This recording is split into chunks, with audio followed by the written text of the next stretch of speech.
Today on Locked On Canadiens, the Canadiens dominating in a game on the West Coast against a Stanley Cup winning team. All that's coming up in just one moment. You are Locked On Canadiens, your daily podcast on the Montreal Canadiens, part of the Locked On Podcast Network, your team every day.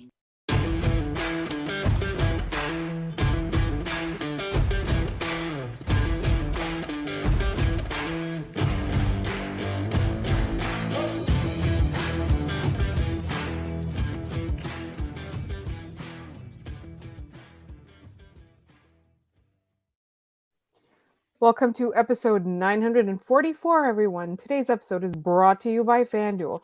Make every moment more. Right now, new customers get $150 in bonus bets with any winning $5 moneyline bet. That is $150 if your team wins. Visit FanDuel.com/lockedon to get started. My name is Lars Hab, also known as the Active Stick, and I'm joined, as always, by the wonderful Scott Matla of Habs Eyes on the Prize. We thank you for making us your first listen of the day every day, and we apologize in advance for being loopy today because it is 1,000,000 o'clock and the Canadiens have just played a game on the West Coast that did not make us want to cry. Yeah, it was. I have Natural Stat Trick open in the background right now because I keep looking at it and thinking, no, that can't be right. Normally the numbers are the other way around on these.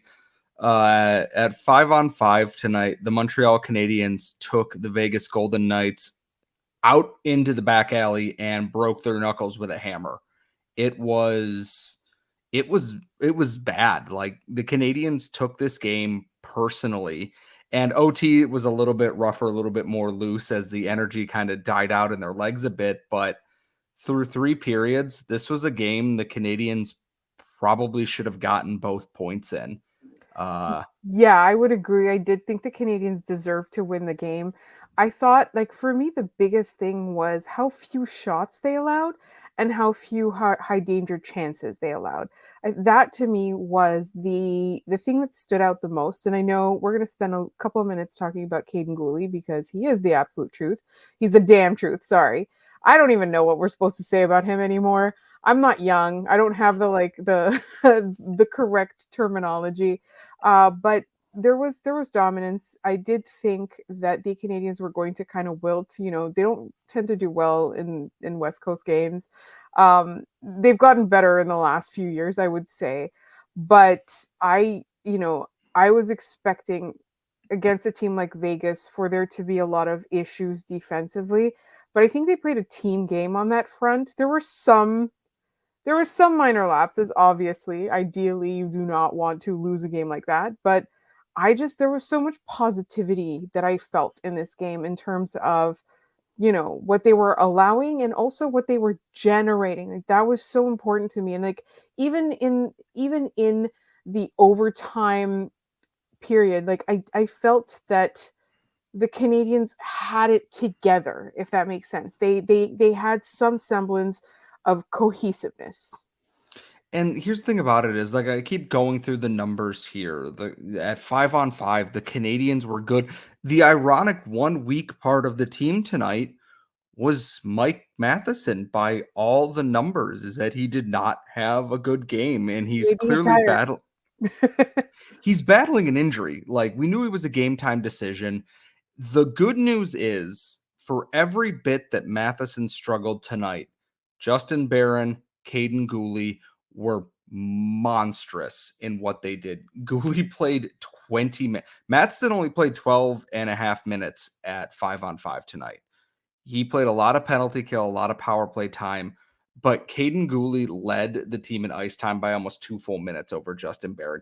He was incredible in this game, and everything he does doesn't show up on the score sheet, but he was so good. 28 Corsi 4 events, 8 against at 5-on-5, an expected goals for percentage of 75.51. Kay, I know you're going to listen to this at some point. This is a Guhle Nation rise up kind of moment here. And this shouldn't overshadow a lot of other things. Nick Suzuki and Cole Caulfield were very good. And then in net, Samuel Montembeault is just... Ian Boisvert on Twitter put it best. Every time we think we've figured out who the starting goalie is, someone else comes back and goes, or you don't. Jake Allen has been great. Samuel Montembeault is about as good as you could expect him in this game. Deflection off his own teammate's stick, and then a 2-on-1 with a guy cutting backdoor uncovered. Outstanding in overtime. Stopped a penalty shot by Jack Eichel, and then made a huge sprawling save to save the game. Stones Eichel again in the shootout. And it's a shootout. What are you going to do? The numbers aren't there for you. The Canadiens were so good in this game and better than I expected. I expected this to be one of those ones that, they're going to get beat up a little bit here. And I just want to take a look at Kaiden Guhle's numbers against who he played against. He didn't have lower than a 50% Corsi for against any member of the Vegas Golden Knights. He had 100% against Brett Howden, Keane Colazar, William Carrier. Against Jack Eichel, he controlled 80% of the shots. He was so good. And that's what you need, because now you can stop playing Mike Matheson 30 minutes a night. Give him a game off. I know we don't want to see Gustav Lindstrom in the lineup. I understand that. It is better for this team if Matheson is fully healthy, and let Guhle take some of those minutes, because he's proving he can handle those right now. And then when Matheson comes back, you even everything out again. An immense game. I know it's a loss. I'm not going to be upset. I am frustrated that they should have gotten both points, but this is the kind of game that I look at and go, yes, this is progress. And it goes with what we've said. The Canadiens are feasting at 5-on-5, struggling on special teams. If the power play was functioning, they might have blown Vegas out of the water tonight. It is what it is. Sometimes that's how it goes. They play Thursday against Arizona, and if they play like this, they should run the Coyotes out of Mullet Arena without any real difficulties. For me, I think one of the things that I keep going back to is what Martin St. Louis talks to the media about. And he did, in terms of when we were questioning the special teams, he did say that he was working on trying to get the basics down and trying to be better at even strength. And then the special teams would come later. I think, for my money, it looks like they're doing that in the last couple of games. We talked about the slow starts, but once they get their games together, they are working so hard at that even strength component that you're seeing the Canadiens be able to play really well against other teams, whether it's a really good team or it's a middling team, or even if it's a terrible team, you are able to see it come together. Even if the personnel isn't there, the habits are there, the strategies are there, the ideas are there. And on tomorrow's episode, we're going to talk a little bit more about Nick Suzuki, because we haven't spent any meaningful time on him on the podcast in the last little while. And I really want to make sure that we give his current season its due. But I thought that they were really good. He and Caulfield were really, really good last night. I think I want to end this segment on kind of that note, Scott. They just felt like they were clicking, they were firing on all cylinders, and they had really, really good on ice chemistry. I mean, it's what we've come to expect of them, but it was just really good to watch. Yes, and we will talk about Slafkovsky and everything else in tomorrow's episode too, because we are one game away from what should be a complete lineup shuffle for the most part, and Suzuki and Caulfield can likely stay if everything goes the way that I anticipate it might, which who knows. And it's, if they can get a functioning second line going again like they had with Kirby Dach, they're doing this with 1.5 offensive line. You have the old guys who aren't that old line with Pearson, Monahan, and Gallagher. You have the second line, which is just guys who they're trying and it's not working. And then you have the first line. And then the fourth line is what it is. It eats minutes, gets beat up a little bit, hits some dudes. If they can get a functioning second line in there to go with that third line, the Canadiens at 5-on-5 are going to potentially be a really fun team to watch here. And the defense, the young defense, continues to take these step forwards, and the goaltenders play well. The Canadiens are going to be a team that, they're still going to lose games, especially ones like this, but they're going to be exciting to watch. They will just death by 1,000 cuts you.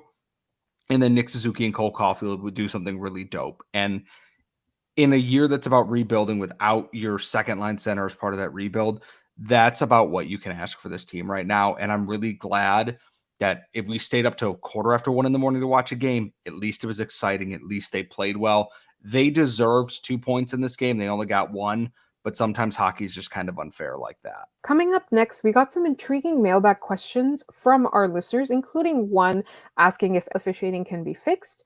And also later on in the show, we'll be talking about decentralizing the NHL draft. And all of that is coming up in just one moment. But first, this episode is brought to you by FanDuel.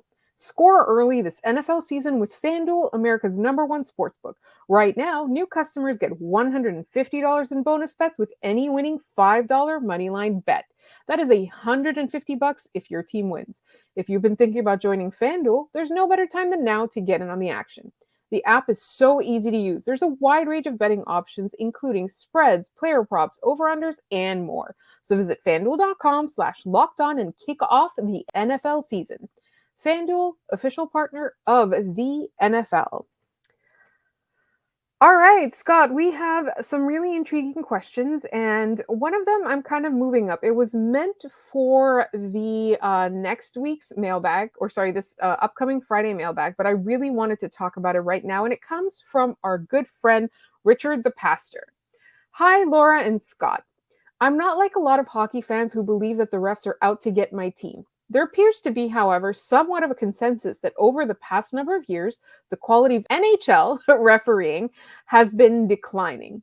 Rather than discussing this in the context of a missed call, I'm wondering if you could take a step back and reflect on what the issues are around refereeing. Is the quality declining? What are the causes? Is it training, compensation, etc.? And what can be done about it? And finally, do you think Bettman and other NHL executives are at all concerned about the quality of NHL refereeing? Scott, do you have any thoughts, or shall I launch into my monologue? You're on mute. I'm on mute this time. So my first thought on this is that the NHL is not going to do anything because Gary Bettman thinks things are fine. We know Gary Bettman is wrong about a lot of things, and we've known for a long time that they have the best officials in all of sports. They do not. And some of that, there's a longer stemming issue from a lot of this, is that going all the way down to like the youth and the peewee and the midget hockey and junior hockey levels are people don't want to officiate games anymore. And part of that is fans and parents are insane to the fact that people are being harassed, assaulted off the ice, threatened, and all these things. And people who would get their experience there and then go into junior A and go into junior B or whatever and work their way up into the junior ranks to the semi-pro, the AHL leagues, the NHL, etc., are not there anymore because they're quitting before they can continue on that. And there's not that same experience because they don't want to deal with the fans and the parents who are harassing them on there. And that's part of the problem. And we're seeing it more now, especially at the AHL level. There's a lot more former players who are doing it. Guys like Justin Kia, Justin Johnson, etc., are former players who are now stepping into that role, and they know how to call a game potentially a little bit different than someone who maybe didn't play at the same time. Some things might let go. Some things might change a little bit. I think it's, again, I don't think that the NHL officials are out to get my team specifically. It just feels that way because I watch them the most often. I just think there's so much inexperience around the league, and the game is played at such a faster pace now that you cannot catch everything, or you can be befuddled a little bit on there, which leads to the co-op point is you have all this video review and the ability to do video reviewing and checking everything. If you are not using that to double check your work like VAR does, how the NFL does to review things, then you're wasting your time. We talk about offside reviews. Yes, that's one thing. But if you're missing blatant penalties or, calling penalties that didn't happen, it's just as bad. And you have the ability to overturn that. And coach should be like, you need to look at that. The stick didn't hit him, or he stepped on the puck, or something like that. They review like every puck that goes out of play. Why can't you do it with other penalties like that, And it all just kind of culminates in what is a big stinky mess in some games. In some games, officials just lose control of everything. And that in and of itself is another problem, but it's just a relative inexperience. There's not enough people working their way up through the lower levels to get the experience and then joining the professional ranks right now. They're trying, but it's a trial by fire, honestly. And it's also worth it to note as well. A lot of people have said how hard it is to kind of stick around and have that longevity until you get to the NHL level, right? Like these are people that are graduating from level to level, and you got to think about it. It is a very lonely job once you do get to the NHL level. Like you are traveling all the time. You're traveling like literally your coworkers can be different people from one day to the next. You're going to arenas where most of the people either think you're stupid or useless or literally evil. And like, and this is you at the pinnacle of your career, right? Like this is your life when you reach the pinnacle of your career. So just imagine like what Scott said in the lower levels, that there's a lot of abuse that people kind of experience. So there's fewer of them that go into it or more of them that leave. And then just think about the layers that you have to pass. Like a lot of it's hard. Like there's a lot of certification and training that goes into it. It's hard to get to that level where you can like actually make it to the NHL.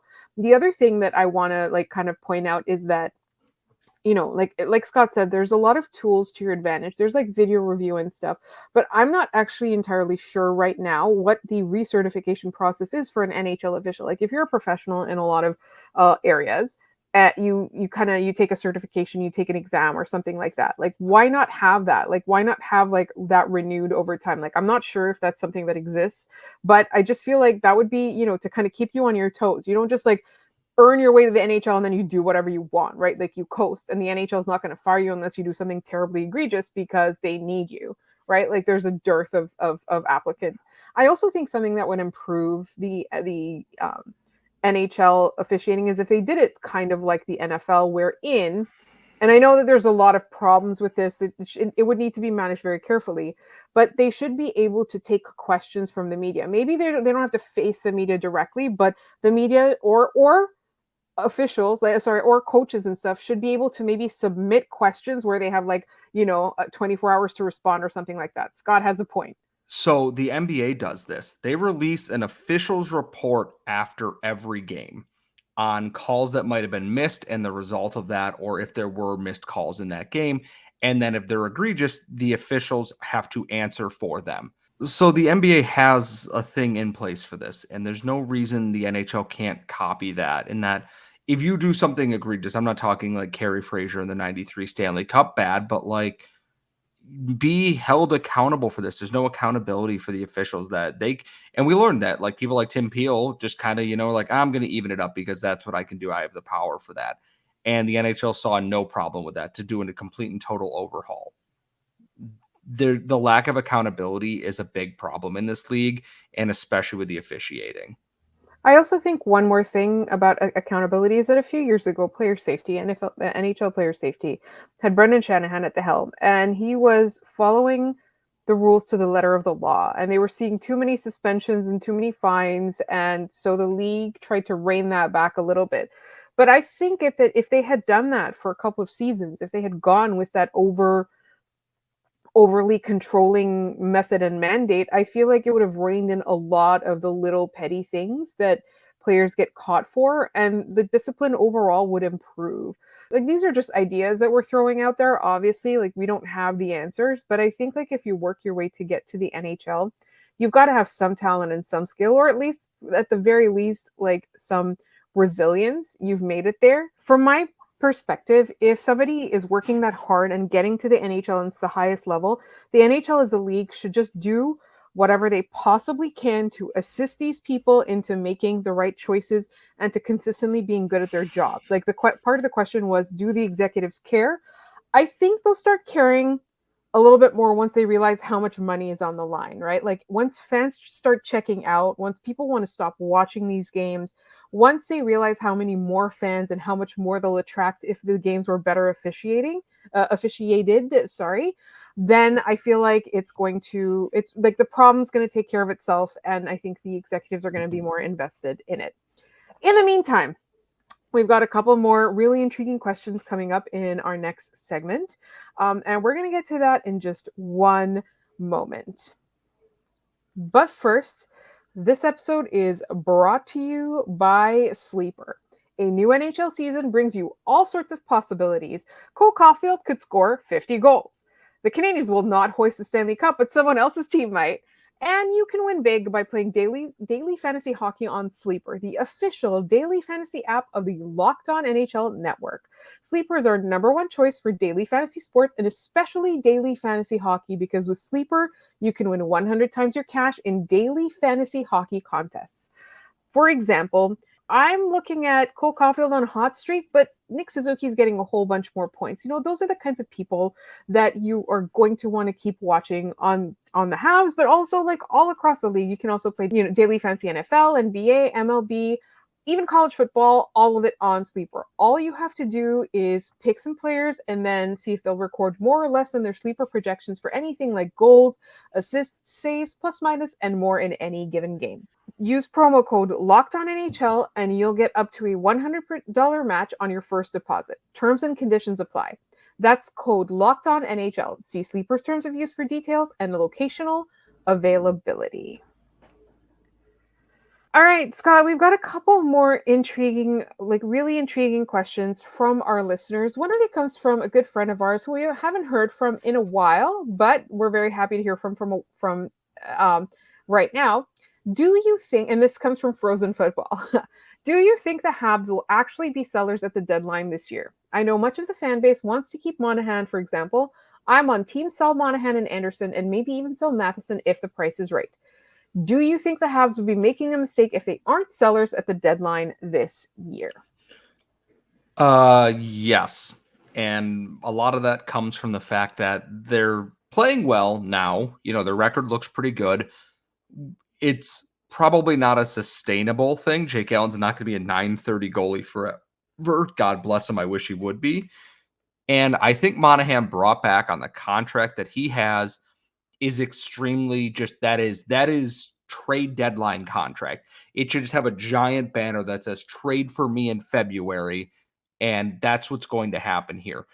And I get it. I'm going to miss Sean Monahan too. He's been great for the Canadiens last year before he got hurt and so far this year.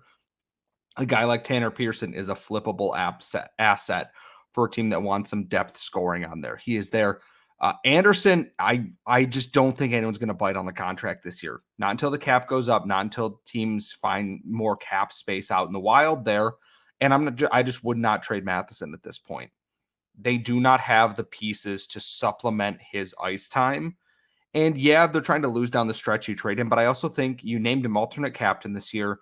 He loves playing in this city. He is a very good piece that isn't, and this also applies to Monahan, I guess, because Monahan's not on the wrong side of 30 or anything like that.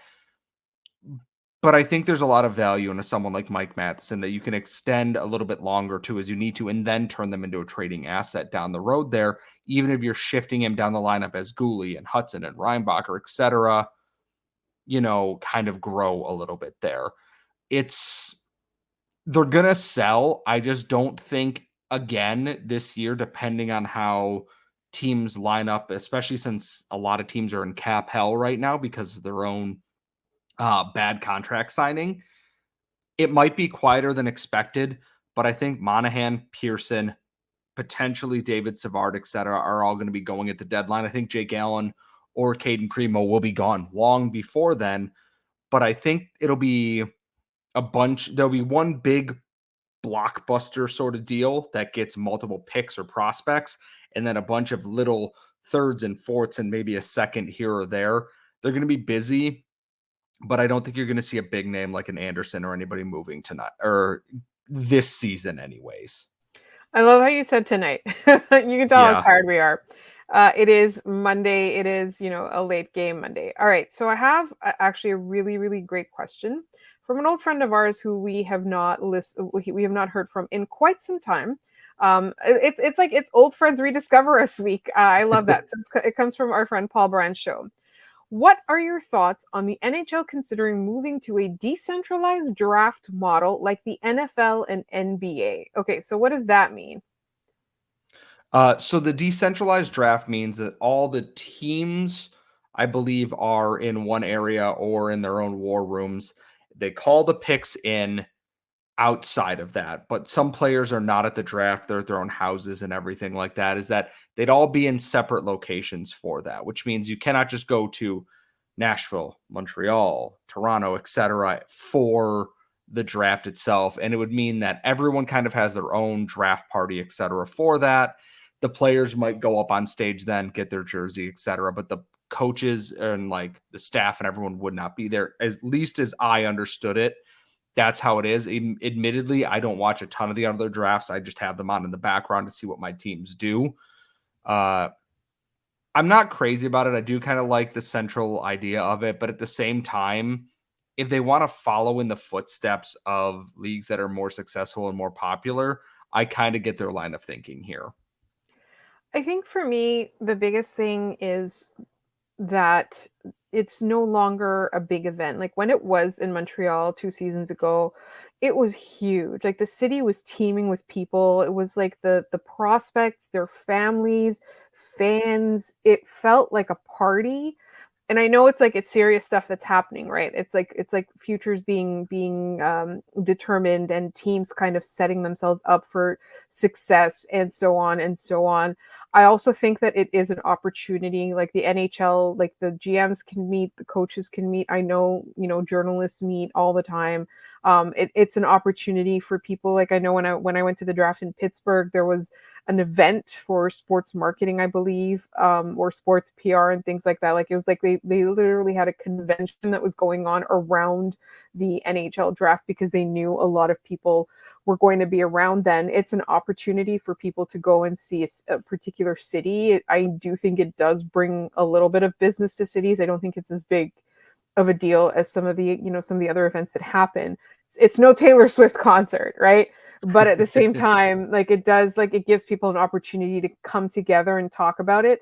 So I feel like if you remove the teams and their war rooms from that aspect, like a lot of that diminishes. Like they can still have the event and have the player go on stage and stuff. But the fact that they're not, like, I mean, for me, like I was sitting and eating a hot dog with a friend, and at the time, the Pittsburgh front office like walked like right by us. We were having drinks and eating hot dogs, and it was just so funny because at first I was like, "Hey, that tall guy looks like Ron Hextall," and then it's like, "Oh, that guy next to him is Brian Burke," and then you like recognize. It was just fun. Like when I went to the draft in Chicago, like I got to meet the Dallas front office, and they were super super nice, and it just gives people fans an opportunity to kind of mingle with hockey people.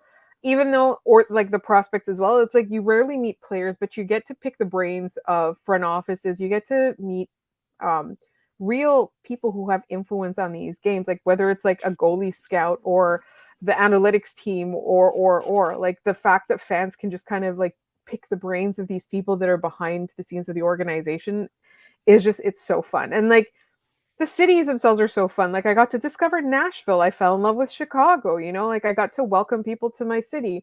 Didn't fall in love with Pittsburgh right away. It took another couple of visits for me to actually like warm to the city. But I mean, Philadelphia, like when the draft was in Philadelphia, I had such an amazing time. Like it gives you the opportunity to just kind of like discover lots of things. So for me, I'm absolutely against it. Like for business reasons, it might make more sense for the teams to do that in the future. But as a fan, I really don't want that. I like, it's the opposite of what I want. I love like when they boo Gary Bettman. I love when like a team goes on stage and congratulates the recent winner, or like thanks the host or whatever it is. It's just part of hockey tradition that I really really really enjoy. And now I'm rambling. Scott, do you have any stories from Buffalo that you want to share with the group? No, just being, the keeper of the cup laughing at me because I wore my Lars Eller jersey to the draft the day it was the only jersey I brought with me because myself and Mark Dumont, who went to the NHL draft in Buffalo, and I brought my Eller jersey to hang out in the crowd the second day. He was traded on day one of the draft to Washington, and then obviously the Andrew Shaw trade happened and everything.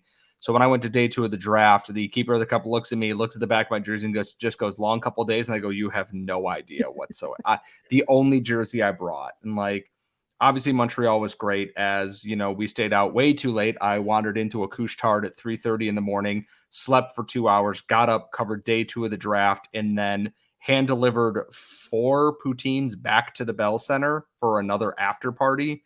It was a good time. I think teams would obviously do like big watch parties and draft parties and everything at their own arenas for people, but it kind of misses the same when you get all the intermingling of all the fans, all the people from around the world and everything too. And also, it probably should be like the lowest thing on like the totem pole for what the NHL should be worrying about at this exact moment. I absolutely agree. And so these were some of the mailbag questions we received. We will be doing more of them on our Friday mailbag. But listen, it is a late game. We need your help. We need your best, sharpest, interesting mailbag questions for our Friday episode because we are going to be recording after the Coyotes game. On Thursday night. So please send us your mailbag questions. You can tweet them at LO_Canadiens. You can email them to lockedoncanadiens@gmail.com. You can also leave them in the mailbag in the YouTube comments. Just write mailbag questions. In the meantime, you'll find Scott on Twitter at Scott Matley. You'll find me at The Active Stick. You'll find us wherever you get your podcasts and on YouTube. Make sure you're subscribed to both, everything, every little thing. And we'll see. We've got some intriguing conversations coming up with players who may or may not be in a slump, and that's all coming up tomorrow. Make sure you're tuned in. See you then.